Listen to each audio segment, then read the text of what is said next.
सध्या सर्वत्र beauty parlour किंवा सलूनमध्ये जाऊन ब्युटी ट्रीटमेंट करून घेणं हा एक ट्रेंड बनला आहे. काही जण पार्लरमध्ये हेअर शॅम्पू, स्पा, केसांची ट्रीटमेंटही घेतात.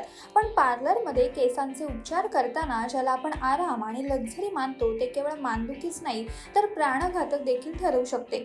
एका अहवालानुसार हेअर वॉशमुळे ब्युटी पार्लर स्ट्रोक सिंड्रोम होतो. जेव्हा एखाद्या व्यक्तीला सलूनच्या खुर्चीवर बसवलं जातं आणि वॉश बेसिनच्या सिंकमध्ये केसांना मसाज करताना शॅम्पूने केसांना धुतले जाते तेव्हा हा स्ट्रोक येतो.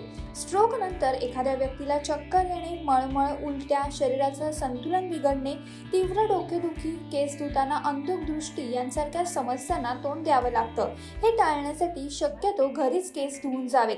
पार्लरमध्येच केस धुवायचे असल्यास टॉवेल घ्या, उशीसारखा दुमडून सिंकमध्ये मानेच्या ठिकाणी ठेवा, जेणेकरून मानेला आधार मिळेल. मान 30 अंशापेक्षा जास्त मागे टाकू नका.